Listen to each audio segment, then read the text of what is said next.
Good afternoon বন্ধুরা, কেমন আছো? ভালো আছো? খুন্তিটা পড়ে গেল, আওয়াজ হলো।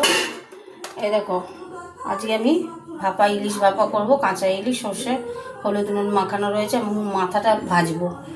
চলো তাহলে দেখো কি কি মশলা দিই। চলো রান্নায় যাই। প্রথমে দিয়ে দিচ্ছি সাদা কালো সর্ষে। সর্ষেটা আমি ধুয়ে নিই, কেন বলো তো, গন্ধ হয় তো। এখন বর্ষাকাল, ভেগনো ভেগনো টাইপের গন্ধ আছে। এখানে দিয়ে দিচ্ছি সাদা তিল। সাদা তিল দিয়ে দিলাম। একটু পোস্ত দেব। আচ্ছা, কয়েকটা কাঁচা লঙ্কা দিয়ে দিলাম। এবার দেবো একটু পোস্ত,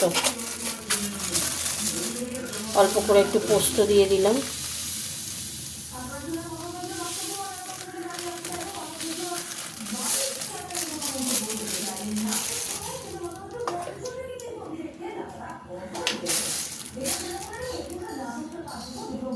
এটা আমি শুকনো আগে পেস্ট করে আনি।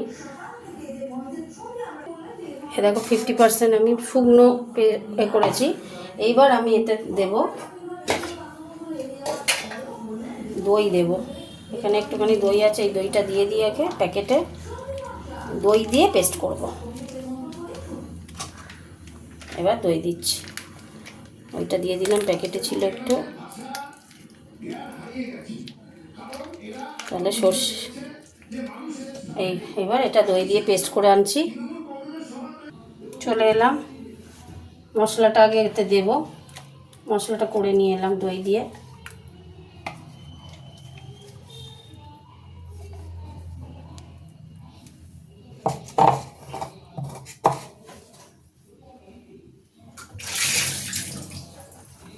দিয়ে দেবো সর্ষের তেল।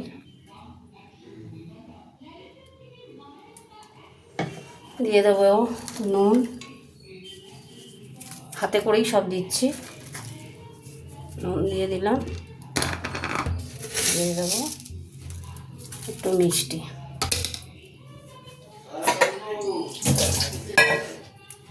এবার এটা ভালো করে মাখাই মাছটার সাথে।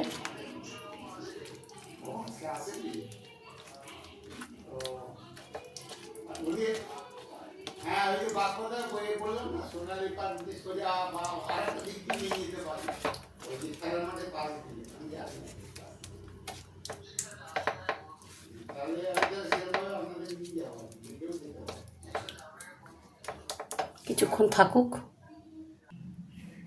এবার আমি মাছগুলোকে প্রেশার কুকারে, মিক্সি ধুয়ে যে জলটা হয় না, সেইটা দিয়েছি। পোস্ত টোস্ত বাটা তো নষ্ট করবো বলো, প্রেশার কুকারে আমি এটা ভাপাবো।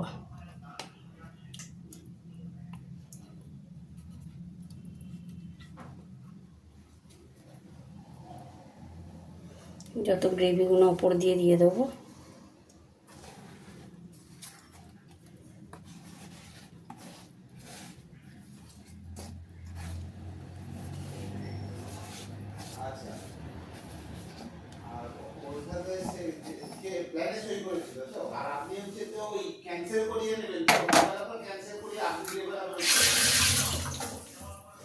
উপর দিয়ে যে গ্রেভিগুলো দিয়ে দিলাম, দেখতেই পাচ্ছ। সব মাছ কটাই ভালো করে বসিয়ে দিয়েছি। আর এই যে কতগুলো কাঁচা লঙ্কা চিড়ে চিড়ে দিয়েছি, এইগুলো একটু সাজিয়ে দিলাম।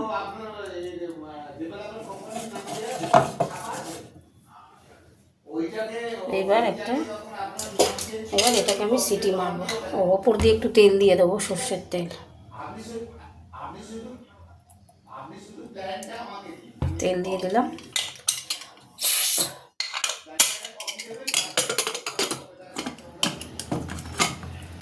এরকম করে তোমরাও বাড়িতে করবে, ভালো লাগে, ভালো। গ্যাস জ্বালিয়ে দিচ্ছি। গ্যাস জ্বালিয়ে দিলাম, গ্যাসটা একটু এগিয়ে আনি। ব্যাস, জ্বালিয়ে দিলাম, এবার হতে থাক। দুটো সিটি দেবো, ব্যাস। এই যে দুটো সিটি পড়ে গেল। আর এবার বন্ধ করে দেবো গ্যাসটা। আর এদিকে এই যে মুড়োটা ভাজছি। চলো রান্না আমার শেষ, তোমাদের সাথে একটু কথা বলে নিই। তাহলে দেখলে ইলিশ মাছটা কীভাবে ভাপা করলাম প্রেশার কুকারে। তোমরাও করে খেয়ে দেখো, ভালো লাগবে। টাটা। কমেন্ট করো কিন্তু ভুলো না, কেমন?